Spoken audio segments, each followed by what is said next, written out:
Kerch, son père Bob Gray et leur lien avec le monstre. La véritable nature de Kerch apparaît lorsqu'elle raconte sa rencontre en 1935 avec le monstre de Juniper Hill. Son père, Bob Gray, était un artiste de foire tué par cette créature, laissant la jeune Ingrid brisée par le chagrin. Jusqu'ici, la série n'avait jamais exploré cet aspect ni les origines de Bob Gray, mais cet épisode permet de comprendre les circonstances probables de sa mort. Dans cette vidéo, nous allons revenir sur l'incident qui aurait coûté la vie à ce clown de carnaval, donnant ainsi au monstre l'occasion d'adopter une forme humaine permanente. Alors, sans plus tarder, commençons. Avant cela, un petit mot. Si vous appréciez notre contenu, pensez à vous abonner. C'est un simple clic pour vous, mais une aide immense pour nous. Merci. Bob Gray, l'artiste de foire. Robert dit Bob reste l'un des personnages les plus mystérieux et les moins développés de l'univers. Un choix volontaire des showrunners. Muschietti avait longtemps justement prévu de raconter ses origines et Ingrid n'était qu'une première étape vers ce récit. Madame Kerch, présentée dans la série, cachait en réalité des informations et des intentions bien plus sombres, révélées lorsqu'elle se confie à Lily dans l'épisode 6. Lily a toujours considéré Ingrid comme la seule adulte digne de confiance à Derry. Après une dispute avec Ronnie dans la tour de garde, isolée et incomprise, elle se réfugie chez Madame Kerch. Ne trouvant personne, elle monte au grenier et découvre dans un album photo des clichés d'Ingrid, enfant aux côtés de son père Bob Gray, dont les traits rappellent étrangement ceux du clown. Avant qu'elle ne puisse partir, Ingrid arrive et lui révèle que son père n'était autre que Pennywise, le clown danseur. Elle explique qu'il travaillait dans les foires au début du XXe siècle, avant qu'un terrible événement ne les sépare. Nous savons donc déjà que Bob Gray était clown de cirque en 1908, comme le montre dans un épisode précédent.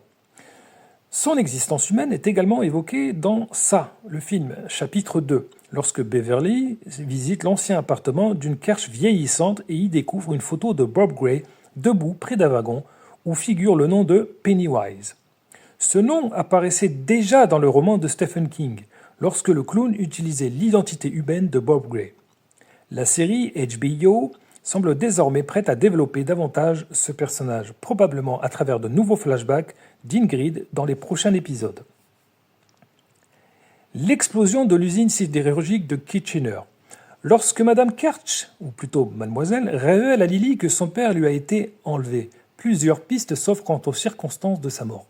Tout porte à croire qu'en 1908, Bob Gray était déjà mort, comme le laisse entendre la scène montrant une petite Ingrid maquillée en clown attendant son père devant un wagon de cirque. L'épisode 6 confirme cela en révélant le grenier d'Ingrid, rempli d'anciens accessoires et de costumes de clown, notamment la coiffe à cornes qu'elle portait enfant. Quant à l'incident qui aurait coûté la vie à Bob Gray, il pourrait s'agir de l'explosion des aciéries de Kitchener, décrite justement dans le roman. Le roman Ça. Cette catastrophe, survenue en 1906, tua plus d'une centaine de personnes, dont 88 enfants. Ce jour-là, les employés avaient fermé l'usine pour célébrer la chasse aux œufs de Pâques avec leur famille. Si la chasse aux œufs de Pâques ne vous dit rien, vous avez certainement remarqué le lapin dans le générique qui se cache dans le décor. Les chaudières et les machines se mirent soudain donc à dysfonctionner, provoquant un incendie puis une explosion massive.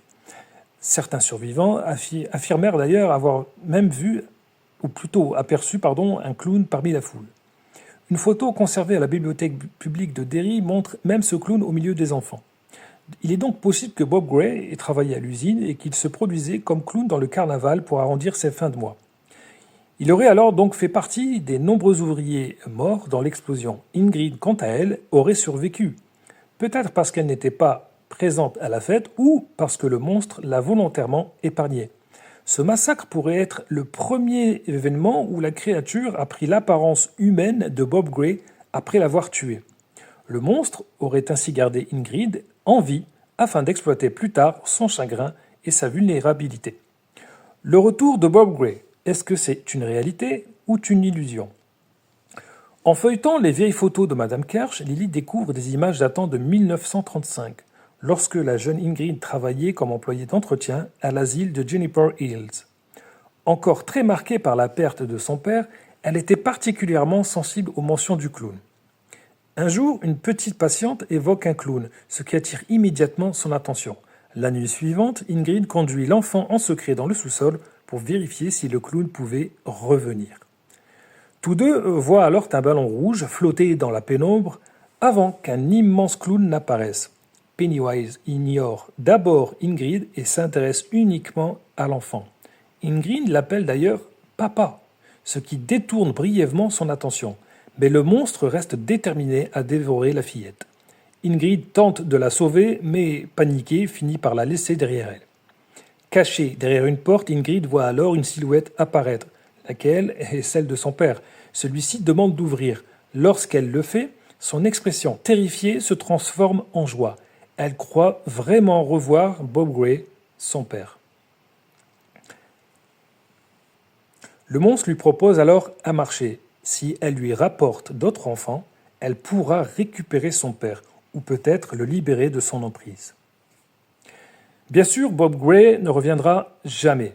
Il ne s'agit là que d'une manipulation, on le sait. Le monstre a totalement conditionné Ingrid qui justifie désormais ses actes par amour pour son père.